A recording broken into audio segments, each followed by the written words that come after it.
The game industry is full of bullshit, and you can file this one under bullshit that Jim Sterling will keep getting emails about until he does a video about it. Again, not that I don't appreciate your emails, keep them coming, but do check Twitter first to make sure that I already know about it.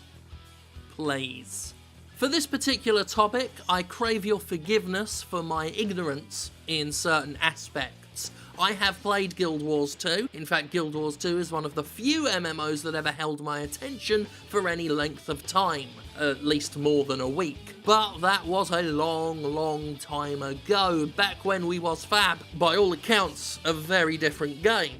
And as of this week, a rather disappointing game if you believe a large vocal subset of the Guild Wars 2 playing community, who are, in a word, outraged. Now, Guild Wars 2 has had loot boxes for quite a while. They have these Black Lion chests that you can buy for like $2 or something, a handful of money, and the items you get in there typically can be earned in-game, all that usual stuff, yada yada yada. But it seems that while a lot of the fan base accepted that, the recent thing that was pulled by ArenaNet did not pass the smell test. In fact, it stinks of shit. So ignorant as I am here as a humble scribe, a recorder of what has happened, relayed to you to the best of my ability. Recently, Guild Wars 2 had a patch. It added new cosmetic items, and yes, they're just cosmetic. And people who would like to make that argument, feel free to leave your argument up your asshole. These items are bought using a premium currency, of course. In this case, they're called gems. But the controversy comes in with mount skins. They've added about 30 unique skins, and you can only get them in a new loot box, so it's a random chance. It's another one of these glorified gambling things. And if you are a player who cares about cosmetic items, and this is an MMO where cosmetics are part of the game, no matter how many people argue otherwise, there's a good chance that these mount skins are going to be appealing. And if you'd like to act upon the appealing nature of them, you've got to stump up the green. You're railroaded into gambling on a skin, hoping you get the right skin that you want. Well, not only the skin you want, but it's a skin for the mount that you use, because there are different mounts with different skins. These loot boxes cost 400 gems, which comes to about $5 US. And if the math I'm reading is correct, if you were to get every single one of the skins, that would be about 9,600 gems, aka a lot of fucking money. Either way, it's comfortably well over $100 for the lot. This has been seen by the community as the first instance of this glorified gambling, this gacha game stuff, this RNG-based predatory system truly coming to Guild Wars 2, which has been seen in the past as one of the more customer-friendly games out there. It's often been praised for the way it monetizes itself, so this is why it's been seen as extra disappointing by fans. They're not just angry in this case, they're fucking let down. So, if all of the information that I have received in an avalanche of emails is correct, you buy what's called a mount adoption license for 400 gems, it's about $5, which will give you one random mount skin from a group of 30 skins. Naturally, a 1 in 30 chance of getting the skin you want isn't a great chance. The one saving grace here is that unlike something like Overwatch, there are no duplicates, so you're spared that. There are 5 different mounts in the game, hence the chance of getting skins for mounts you might not even use. There is one purchasable skin that you can buy directly. That's for 2,000 gems, which comes up to $25, if I'm correct, while the rest you gamble for.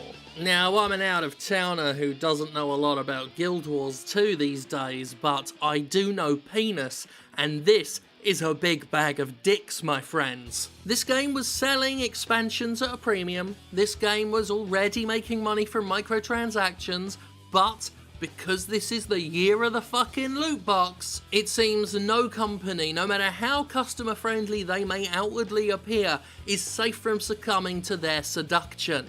And if you were a coldly cynical, mechanical spam droid fucker who doesn't really give a shit about video games themselves, the people who play them, or the people who make them even, in some cases at least. You could shrug your shoulders and say, hey, who's to blame them? This shit is hot right now, let's jump on the bubble before it bursts.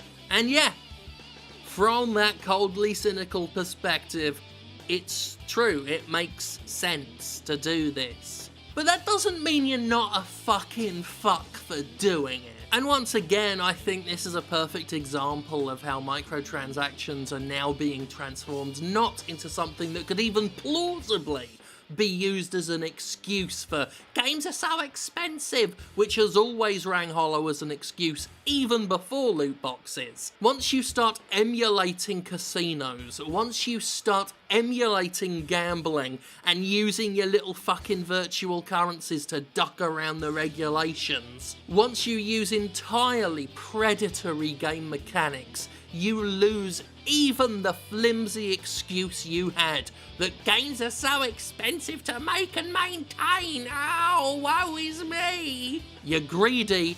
You're chasing a trend that's making a lot of money now purely because it's making a lot of money now. Damn those you're preying upon. Damn the games you're fucking with. And from me to you, damn you as well. So that's that anyway. Now look, I know that some of you are sick and tired of me doing videos on loot boxes, microtransactions, all that stuff. And again, I'll say what I often say, I'll stop doing it when they stop doing it. As soon as loot boxes are gone from the game industry, I won't have a reason to cover loot boxes in the game industry. But on a more pertinent note, I think each one of these loot box stories are different, and that's why they're worth covering when they happen. The way it was done in Shadow of War is different from the way it was done in Destiny 2, which was different from the way it was done in Forza 7, which is different from the way that EA wanted to do it with Battlefront 2, which is different from the loot box voyeurism we've got in Call of Duty World War II,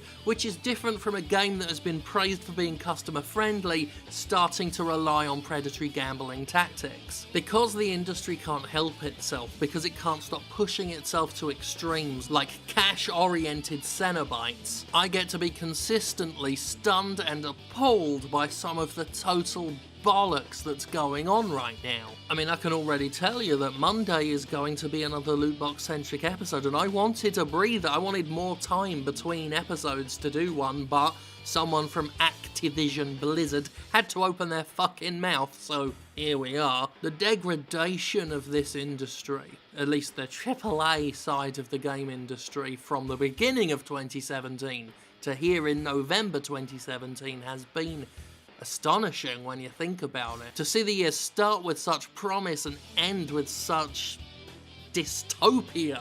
Well, I guess I know how Guild Wars fans feel. I'm just very disappointed.